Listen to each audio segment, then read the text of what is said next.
every laugh, every smile, every hug, every kiss, every touch, every person in my life that I care about and love. But wait, maybe I'm getting too emotional. That's exactly what they say you ain't supposed to do. Suppress your feelings, never talk about your pain. Can't appreciate the sun without acknowledging it rains, right? That's right. So this a moment of clarity. And make sure you always protect your energy. You stay focused and your life gon' be lit. And you are now rocking with Celeste, the therapist. Let's go. Hi. All right. Hi, beautiful people. So if you are watching me on the replay, thank you for watching me. I appreciate you. My name is Celeste. I'm a therapist from Boston. And I've been coming on talking to people that are doing things to empower other people. And the goal is always to help you kind of shift the way you think. I feel like we get stuck a lot of times. And so I decided that I'm going to bring my platform, my podcast that I started in 2018. I said, I'm going to bring it on video, and that's what I've been doing. This is the podcast, if you're not familiar with it.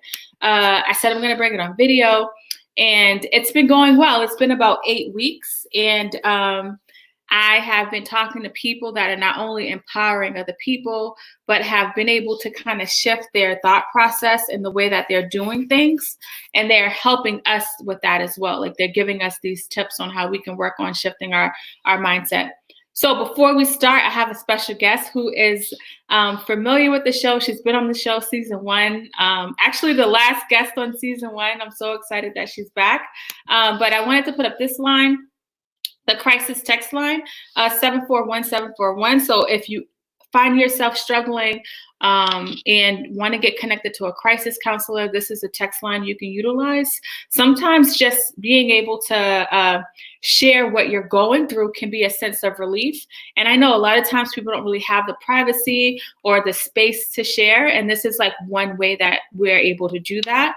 And I also highly recommend people reaching out, going on their local government websites to see what's available. A lot of people aren't familiar with the different services. I know so many people think like the only mental health service is kind of like therapy and a psychiatry ward. And there's so many other things in between that are available for people to help them. Hey, John, to help them really kind of work on what they're struggling with. So I think that's important. Also, if you want to stay connected with me, you can follow me on all social media platforms. Also, if you are not a social media person, you can send me a text. People have been staying connected with me through text and getting these motivational statements from me. So 508-327-8237, 508-327-8237. You can stay connected with me. I would love to hear from you. I would love to hear how you feel about the show. So now I'm going to bring on my special guest. Her name, I'm going to have her introduce herself to you guys because she is amazing. Can you introduce yourself to my audience? Absolutely. What's up, everybody? It is me, yours truly, Bernadine Truth, founder and CEO of a consulting company and brand called Know Your Truth, Speak Your Truths, and also first lady and co-host of a podcast called The Urban Collective Show, as well as a full-time employee of the Boston Public School District. And I'm really excited to be here. Thank you so much, Celeste, for having me. For tonight's conversation, I think I'll focus a lot more on my work as a CEO and founder of my own consulting company and brands, where I curate spaces to encourage folks to engage in difficult dialogues and just talking about what that life has been like thus far. And I'm really excited again for being here, second time to rock out with my girl. I'm so proud of you and everything that you're doing. So Thank you. Truly, it's an honor to always be on your platform and to be able to support you in your work. So I'm really excited for tonight's conversation. Thank you. And Bernadine actually shared her story on season 1. We had a really great conversation.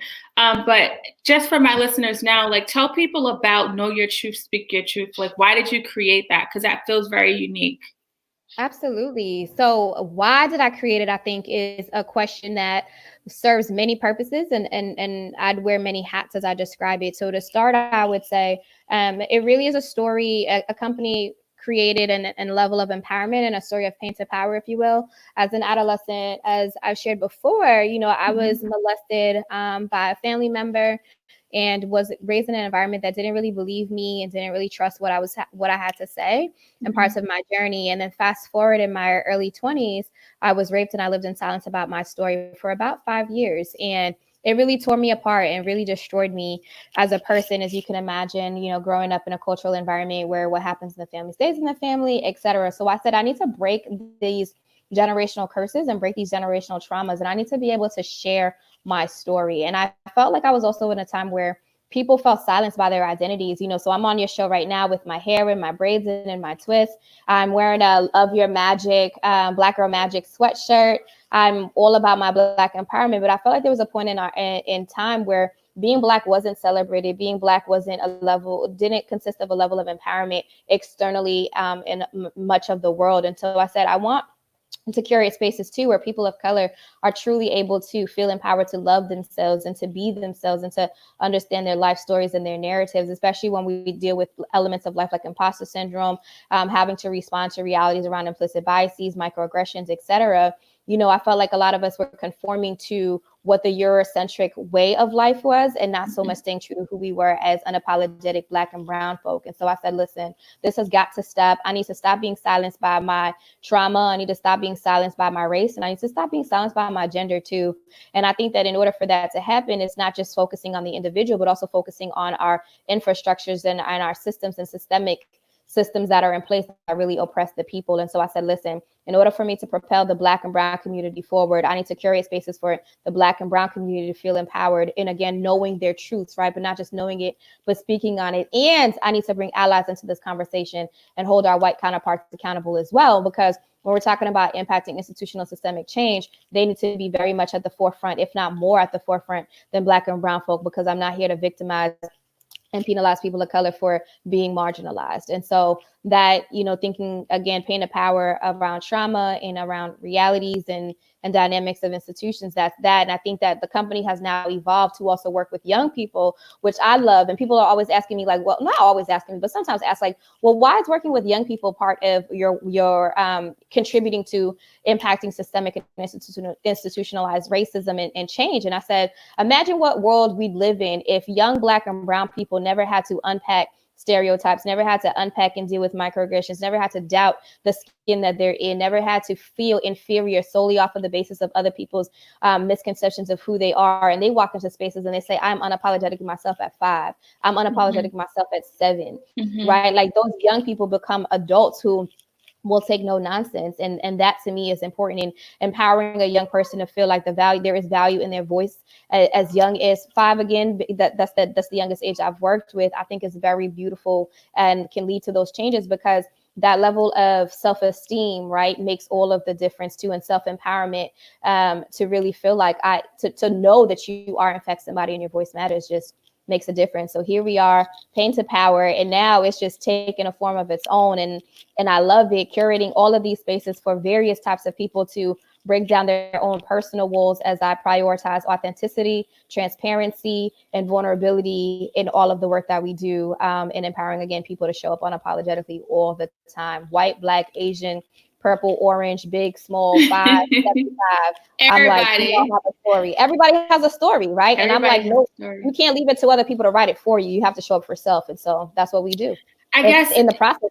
Yeah, go ahead. And I guess my question is like, what was the turning point? Because I believe it's important to know your truths. I believe it's important to speak it, because the more I've spoken my story, the more powerful I felt and the more healing that took place within me. And I know it helped other people. But for you, what was the turning point to be able to go from an environment where it's like everything that happens in the house stays in the house to being on so many different, you're everywhere speaking your truth? Like, how does that transition take place?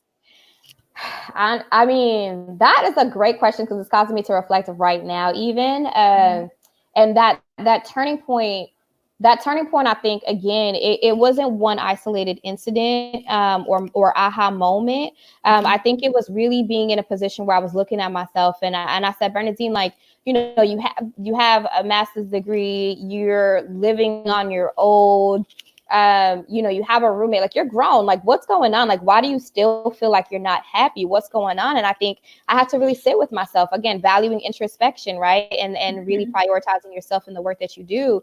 And I was like, I was running from myself. I think when I went through my adolescence and my college years, I was very aware of what parts of like my story, but I wasn't really open and talking about it too much because I didn't want to shame my family, right?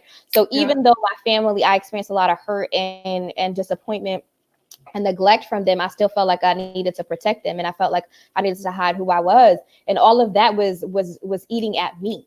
And I was like, listen, if I want to be the future mom that I aspire to be, the future wife I aspire to be, the girlfriend I aspired to be, at the time I was in a relationship and learning so much about myself that I recognized that I wasn't the woman I wanted to be in that relationship, but I couldn't pin the nail on the head, if you will. And I said, it was with me. It was with me. Like, I'm living in silence about a lot of things that ate me up. Right. So the trauma of my adolescence, really taking on people's commentary about me changing my hair from time to time, you know, people commenting on my body, and just again internalizing the stories and the opinions of other people. I said, no, I have to show up and show up for myself. Like, and that was my turning point, when I felt like my relationship wasn't where I wanted it to be, not because of the person, but because I wasn't where I wanted to be. And I needed to challenge that. And I was like, listen, Bernadine, if you are to truly leave this world better, and if you are to truly stand in your truth, and you are to truly love yourself for all of who you are, then you really have to do that. Yes. And like you, like, right. Like, it's not about, I mean, and I love self-help books and I'm working on one myself, but you know, like, but it's not just about reading the book and then closing it. It's not just about going to therapy and you're like, that session is done. It's not just about venting to a friend or a family member. Like, all of these things are really important, but the action, right, needs to be very intentional. And I said, I need to intentionally show up for Bernadine. And in that process, I said, hell no, I'm not selfish. And it's not just about me. I got to bring the community. And I'm like, what? Like, we all about to break some barriers and walls. Like, we're all about to be CEOs. Forget a glass ceiling that doesn't exist. Forget a racist oppressor that does not exist. Forget your mama, your daddy, your cousins, your priests, your pastors, your anybody's. Like, forget everybody if they're causing you harm. Like, show up and show out for yourself. And so my empowerment was like that aha moment when I was like, listen, there's more to this than leading with a sad dynamic too. And so part of what I do is I let people know, like, I'm a survivor of my tragedies, because even though my narrative part of who I am, right, my narratives and my trauma is part of who I am, it is not the sole element of who Bernadine is. And being able to understand that it's not the sole element, trauma is not the sole element of who I am, right? It's part of my story, but it's not the leading factor of my story or the only detail to my story. I felt liberated. And I think that through my work, anytime I have people in front of me and I'm helping them, it's definitely, it's therapeutic and healing for me as well, right? And so that mutual exchange is beautiful, and we can go very deep and we can be very playful, and you know, and I sip and chat all the time, and I'm like, listen, like, this is what we have to do, because we live, it's in here, right? The shame, the embarrassment, the guilt, the pain, it's in here. Oftentimes it's also here, but the minute we can really recognize the importance of leading our own lives and steering our own lives and being in charge of our own narratives and controlling the details of that, I mean, it's a game changer. And that's in any space that you're at. You know your worth and your value all the time. No, you're absolutely right. And I forgot to say this earlier. I remember when I first met Bernadine at an event. I don't know if you remember this, with Irvine. It was at a restaurant, and the place is big, and then I'm by myself in the corner somewhere, and that's how I always am. And then I had this like powerful woman talking, and I'm like, where is she? Because she's so little. And I said, all this is coming from you? All of this coming from you? So like the way Bernadine is today is what she was like 5 years ago. But I guess my question to you, because I know a lot of people relate to your story, and I also know that the pain that you've experienced over the years is something that's easily held in our bodies. I tell people your body keeps the score. And a lot of times the way that it presents itself, it manifests in different ways, right?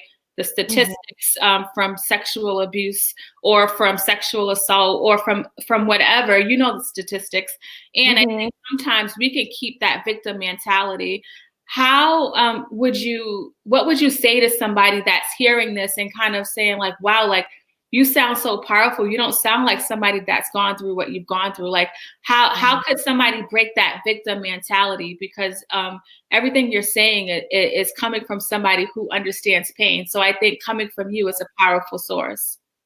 Well, thank you so much for for stating that too. Like, even thinking about how powerful it is and how remarkable it is in so many ways. It was an adjustment, right? Because this came from years of heartache, like years of pain, years of living in denial, years of self-doubt. And I think that even now, I'll start by saying, like, I'll be honest, like, I still have tough moments, right? Like, I could still watch something on TV, a commercial or a movie, you know, and have a moment where I'm like, oh, like, this is like triggering a little bit, or like, this reminds me of this moment a little bit. But what I will say is, being in a position where you're a survivor of these realities versus the victim of it, is you recognize that pain, but it's not keeping me in bed for days. It's not keeping me in bed for months. It's not preventing me from going out. It's like, oh, like, that was a tough episode, or that was a tough few minutes, or, you know, things like that. And so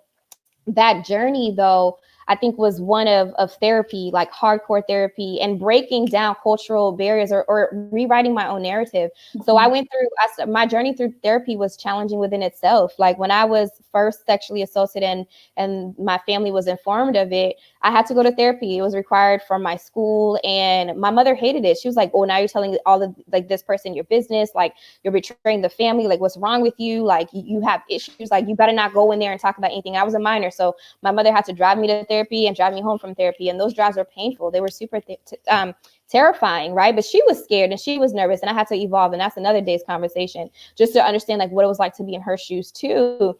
But that was hard, and so my first association with therapy was traumatic within itself too. And it was like traumatic in response to trauma. So I'm like, listen, this is too much. Like, I can't be here. Like, they're telling me I need help, and they're telling me that support is real, but I'm like, what does it look like? Because I attempted to commit suicide. I was a cutter. I really was trying to figure it out. And I'm like, listen, if people only want to sexualize me, then that's all I'm here for, right? Like, my body was developed in a particular way. I didn't want to, I was developing far faster than I was ready for. And so therapy, again, was a journey. But when I went to college, I ended up saying to myself, like, I'm going to go to therapy for Bernadine, because Bernadine needs support, and I need to unpack my adolescence. More importantly, though, I want to be the adult that I aspire to be. Like, I want to feel free of this. But college with its own traumas, right? And its own realities, like going to a predominantly white institution, had its own experiences. Having friends who were struggling with life had its own experiences, like trying to navigate relationships and life and living on campus. Like, my sexual assault wasn't even at the forefront of my mind. But therapy, again, I was also very triggered. So when we talk about sexual assault, like, anytime I would hear it, see it, be around it, I was in tears, like, I was broken down. And so I knew that this was very fragile for me. And I used spoken word poetry to get through it, even as an adolescent and through college. And I would write about it and I would reflect on it. But again, the fact that I could hear rape, or I can hear or molestation, or I could hear perpetrator, and break down, break down to the point where I couldn't keep going. I said, I need to be strong. Like, I need strength. And it's not that I was weak, but I was like, I need support, right? I needed pillars. And then fast forward, went to grad school. I was unfortunately raped when I was in grad school. But that, by that point, being a survivor of rape, what allowed me, I think, really gave me the strength to even persist through that and even live in silence in some ways, was having gone through the journey of therapy and understanding that I'm not alone. It's about when I'm ready to talk. And so that provided me with comfort too, because I was in a therapist chair, raped on a Monday, for example. I don't remember the date specifically. Raped on a Monday, in her chair on a Wednesday, and I was just like, yeah, you know, talk about everything else but that. But I was trying to process, like, how do I put this into words? But my aha moment again was like realizing that, one, I need to break my silence, because I need to be more than these narratives and more than these realities. 2, I do have a therapist who can help me to process a lot of this trauma and all of this pain. Mm-hmm. And I need to really actively utilize that. 3, I need to stop showing up with guilt and stop trying to protect everybody else when I'm not protecting myself. 4, like I stood for something that was far bigger than me, not always understanding what that was, but knowing that that was real, right? And 5, like choosing life for real meant choosing to live and not just exist, but to thrive. And so to all of you who are like, wow, like how do you make it happen? It's your choice. It's like, what like truly having those ugly cry moments in the shower, in the bathroom, in your room, on the street, when you're going for a walk and you just kind of need to sit on a corner, wherever it is, but have that moment where, when you have that moment where you're like, this is enough and I need to be more than this for real. And like, this is a non-negotiable. You will show up and show out for yourself, and understand too that journey leads to many. I'm not a lie. Like, again, I know you choose speakers. Like, I'm not gonna lie to you. Leads to many dark holes and trying times along the way. Like ugly moments where you will resent people, you will resent yourself, and you will feel guilty, and you will feel scared, and you feel like you can't do it anymore. And it's easier to take yourself out, or it's easy to walk away. But trust and believe, holding on and giving you is everything. And so I want you to keep pushing, because if I died when I was 15, I wouldn't be here today at 30. I wouldn't have graduated college. I wouldn't have graduated high school. I wouldn't have graduated grad school. I would have never had a company. I would have never thought about running for office. I never would have had a book, like a book that I'm working on. I would never be on the show with Celeste, and I'd never be having this conversation with you right now. And so days can look ugly in the current moment, and that is very, very real. And I want you to live in that. And I want you to recognize that, but also honestly have faith and trust and believe that you will make it through, because you made it through up until this point. If you're watching this segment, that you're going to make it, you made it through again, another day. Just waking up and seeing it is powerful. And I need all of us to keep thriving, because survivors are in a far more spaces than we even give credit to. They are your doctors, they are your lawyers, they are your engineers, they are your best friends, they are the parents of your best friends, they are your neighbors, right? And I think we also need to have more of these conversations so people don't feel like they're in the closet and have to hide behind their trauma because it's not acceptable. Long gone are those days. And Congresswoman Ayanna Pressley inspired me too. As a congresswoman, shared her story, and I'm like, we're out here. We're out here. So I'm like, in more ways than less. So thank you all so much for the affirmations. But for real, it's also with us. And for allies, people who are like, listen, I don't know how to support somebody who's gone through that. Just listen and ask what you can do, how you can be of support. Because most times it's really just having somebody just letting you cry and just letting you be. And letting you process at your pace, but also knowing that no matter what, they're going to love you. And no matter how ugly and how painful those moments are, they're going to ride it out for you. They may not always get it right. Allies, you may not always get it right, but be there, show up and show out. And for survivors, be patient with the allies too, because they do want to be there. It's a hard experience for all of us, right? Nobody is taught how to be a survivor of trauma. Nobody's taught how to do that. We go and we persist and we thrive, and that's how we get there. And allies have to figure it out too. But the point is, both of you are trying and both of you are working hard at it. And to survivors, again, you're choosing to live. Yes, thank you. That was so powerful. And if you're listening to this, I want you to gather the key points of Bernadine knew there was more for her. She knew what she wanted out of life. She didn't know how to get there, but she started taking those action steps to get to that point.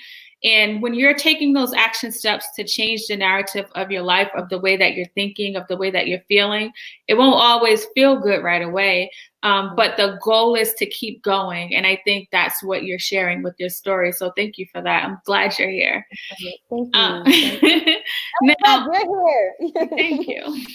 Absolutely. Now, pandemic season started. A lot of your events were curated in person. I've spoken with Bernadine on a panel. I've sat in the audience and watched her.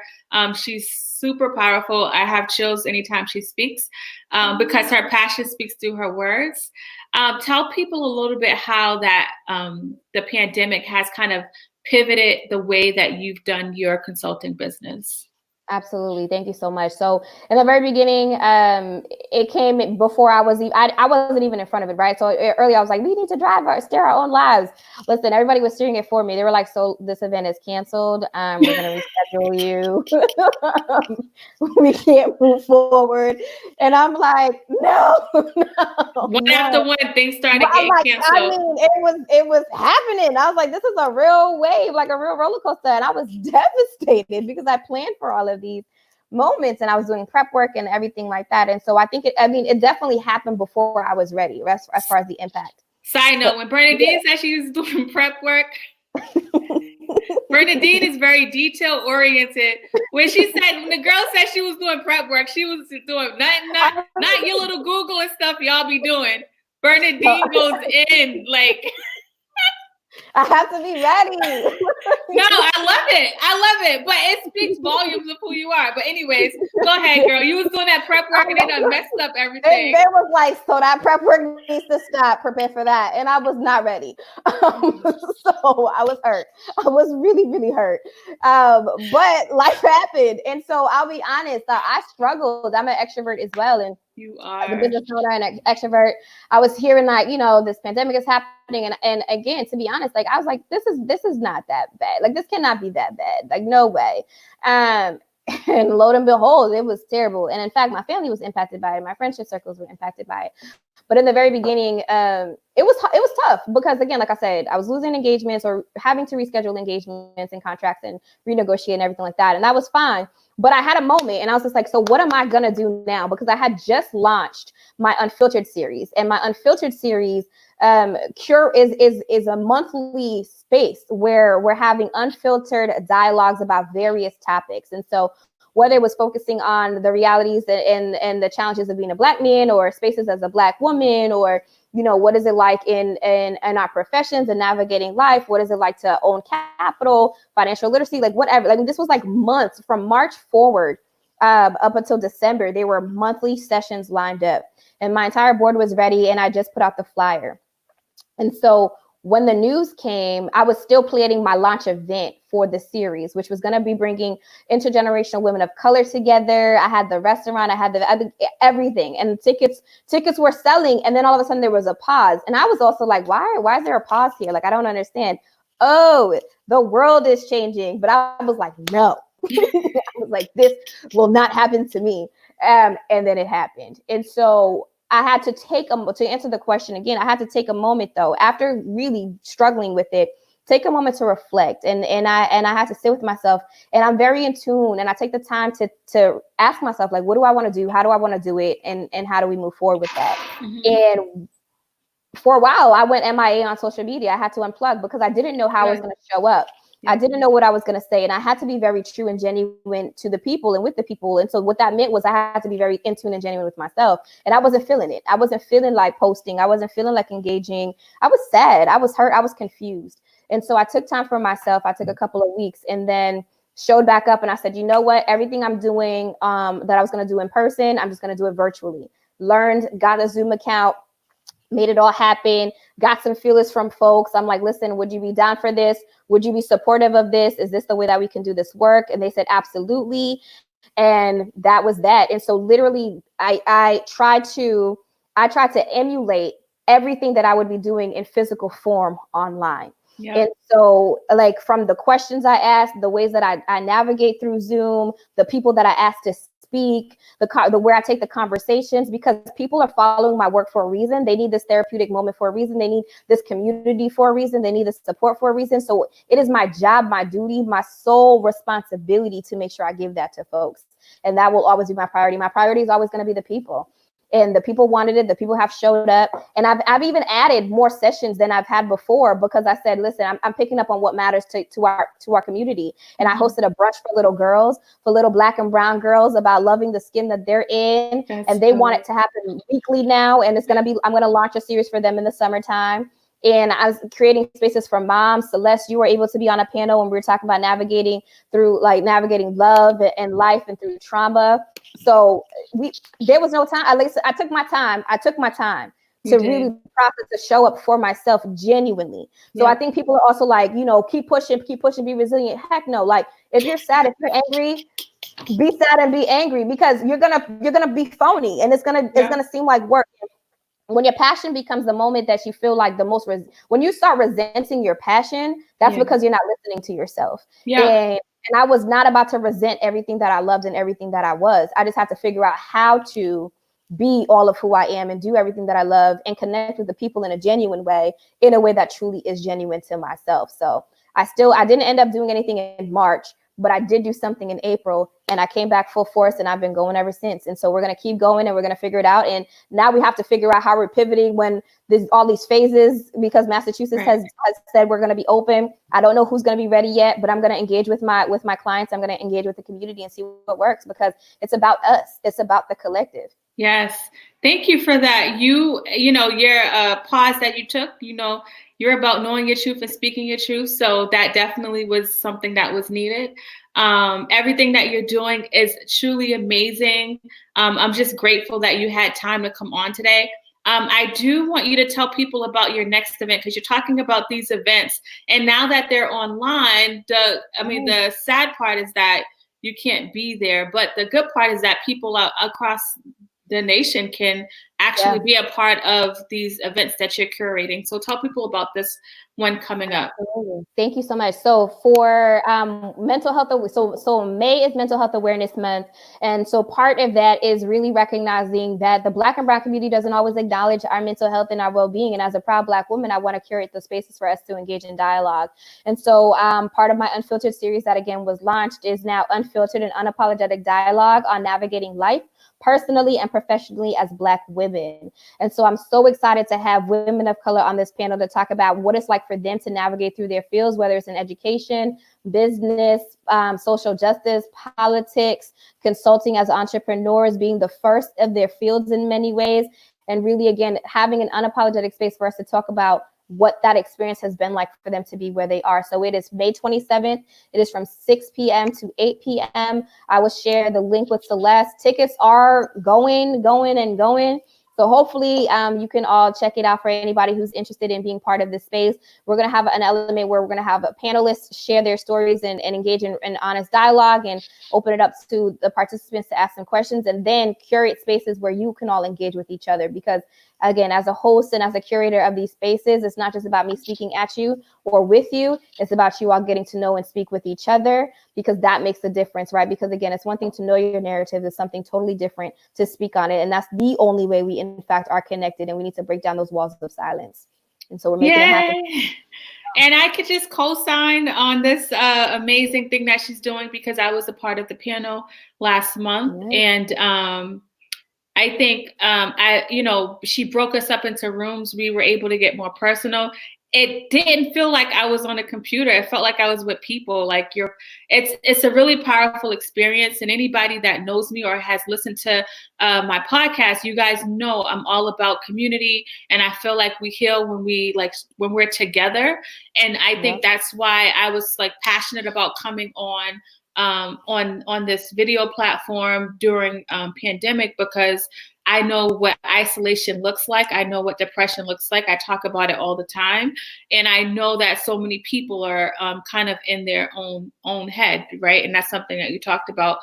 So, definitely be getting a part, whether it's Bernadine's session or some session. A lot of people are doing things online. Definitely look at what's out there, because I think that when you're a part of community, those thoughts don't win, they go challenged. I tell my clients, I said, your thoughts are not going to like me, because I'm going to be challenging them. They've been having free reign this whole time before you start seeing me. I was like, now it's a wrap. So I think community has that same component of really challenging you to push and get a little bit more uncomfortable. Absolutely. And then you follow through on your goals and your aspirations, and you're not letting fear win, right? Like you're letting your confidence lead your way. I mean, to be honest too, as I listen to you, my most recent moment like that was dealing with my weight. So I grew up always being told oh my gosh, you're so thick. You're getting big. Listen, I knew I was gaining weight or losing weight every time I was around my Haitian family, because they would let me know. They were my human personal scales, whether or not I wanted it. And 9.999 times I didn't want it. But I always got it 100%. So thinking about all of that, I went through my own experiences, even with my external appearance, right? And struggling with understanding what loving my body and loving my curves even meant. And in reflecting on that, I was actually invited to speak on another podcast last week. And it it was the first time I even openly talked about having challenges with myself and how I feel connected or disconnected to my body. And during this pandemic, everyone's been talking about how they've been getting like the pandemic 15 and all of this weight. And I felt it too. And for a while, I was like, listen, this is going to beat me. This is just how it is. This is genetics, X, Y, and Z. But when I tell you the power of the mind is real, since being on that podcast and sharing my story and saying, but you know what, I can control it, and really reiterating the importance of that, I've been getting my 10,000 steps in. And again, this was last week. I was on air last week, Wednesday as well, actually. So a week ago. Last week, Thursday. So almost a week. It'll be a week tomorrow. And thinking about that, like since then, literally, Celeste, like my 10,000 steps right before this show, I was telling Celeste, and I'm not even making this up. I was like, I'm just coming in from a bike ride, and I was riding my bike for 10 miles, and you can control these narratives for real and not really let the opinions of other people dictate it for you. But the hardest part about challenging any narratives and unbreaking any stereotype and trauma is starting it. Starting it. It's doing the work and starting to do the work. And so if it's going to therapy, if it's writing, if it's working on that book, if it's creating that podcast, if it's attending this online event, if it's or any online event, if it's making that phone call to that long lost relative or that best friend or that person you've been fighting with for 3 years and you just know you miss them right now and you're not sure how they're going to respond, like do what you need to do, because we truly determine our destinies and our fates, but we can also destroy them. We can also negatively impact them when we don't show up for ourselves and when we let other people dictate how we should and could live our lives and not us doing it for us. That's dope. Bernadine, thank you so much. Absolutely. You are truly amazing. And I know that people that are listening to this are going to find a lot of aha moments. There's so many, right? A lot of aha moments that's really going to help.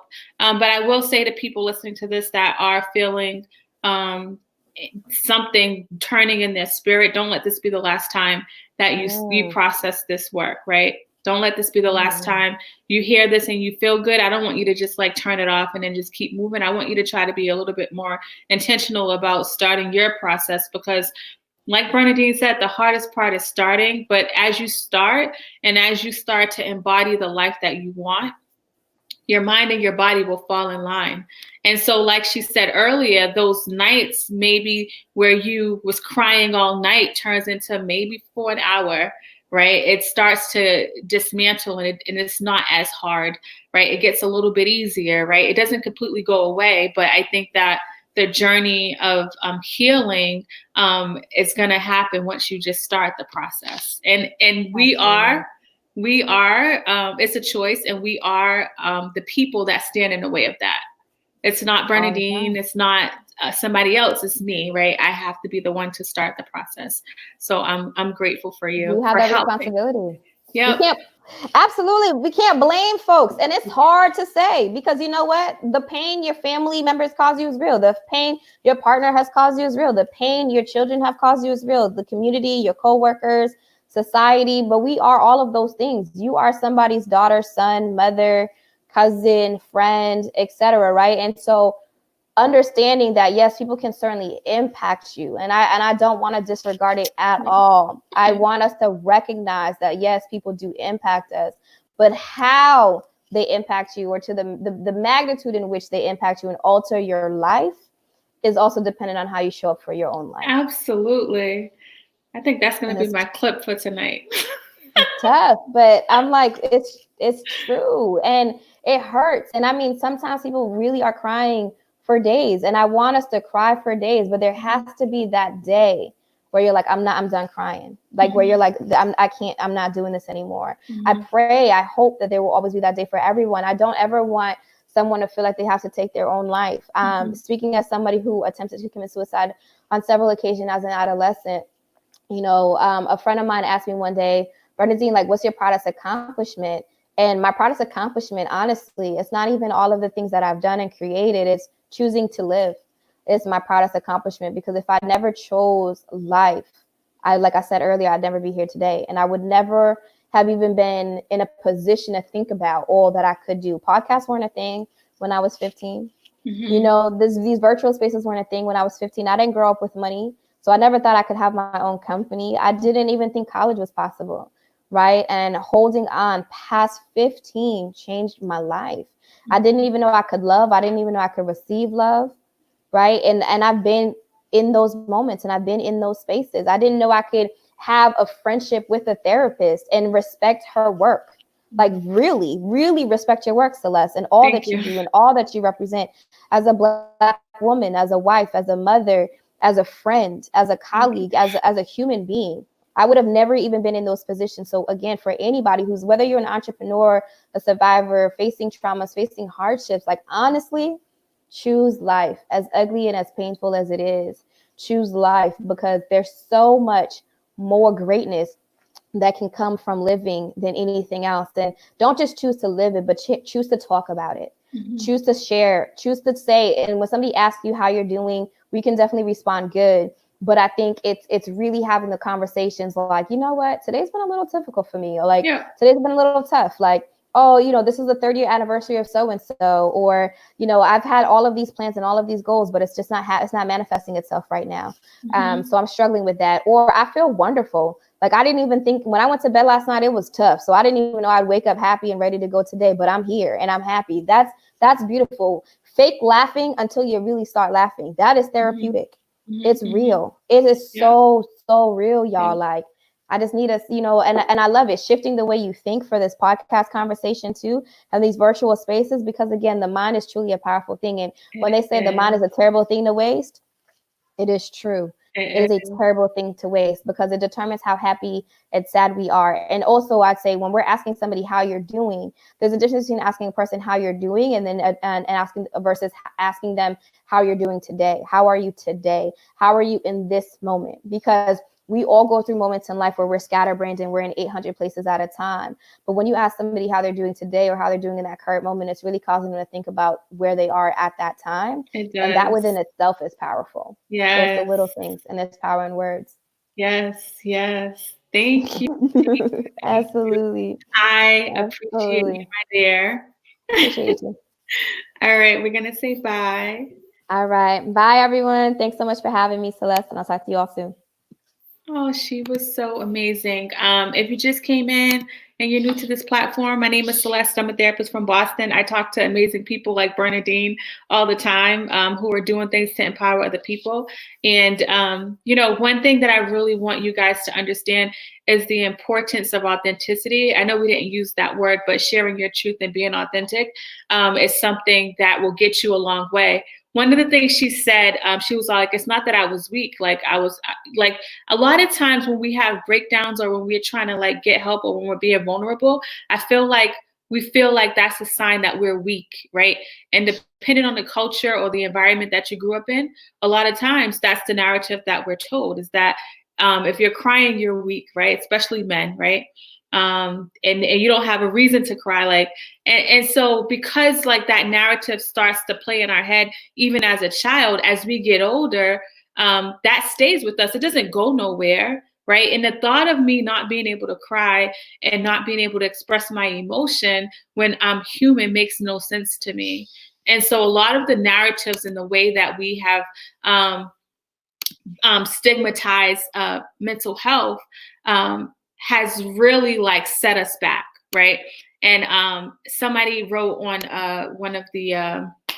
someone wrote a review on my podcast app and said, you know, Celeste is able to like talk to people from different backgrounds and somehow seems to bring mental health into the conversation. And that's because mental health is literally everywhere, right? Like the way that we choose to do something, the way that we choose not to do something, the fact that I started this podcast, the fact that I self-published a book, right? In my mind, the fear, all of those things could have stopped me from starting this process. And because I'm so in tune to like my emotions, my feelings, sometimes when I come on this live, my stomach starts turning before I press record, but I know that it's part of the process and I push it anyway. And then as I start talking, I feel okay. And the more that you can get in touch with being authentic with yourself, understanding your truth, speaking your truth out loud, the fact that she started to talk about she's struggling with the weight part that she has, right? The struggling with the weight. didn't say it out loud, but said it on the podcast last week. And now because she said it, it's like, you know what, let me do something about it. And the more you start to speak your truth and start to be real, because we try to run away from our mind. You can't run away from something that's a part of you. Like this, it's not possible. And the thing is that we'll try to shut it off. We'll try to drink it away, smoke it away, relationship it away, eat it away.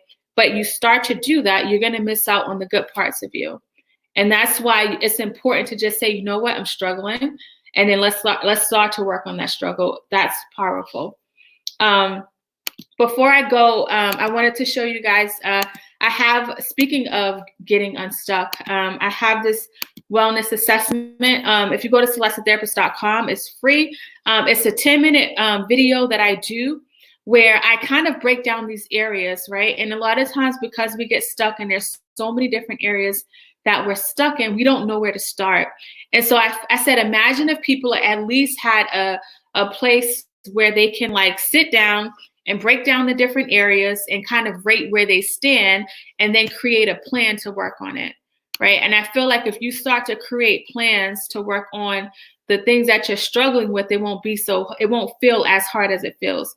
It feels hard because there's no plan, you know? And so I feel like if we start to do that, that would be so important. Yes, speak your truth. Yes, that's so important. Yes.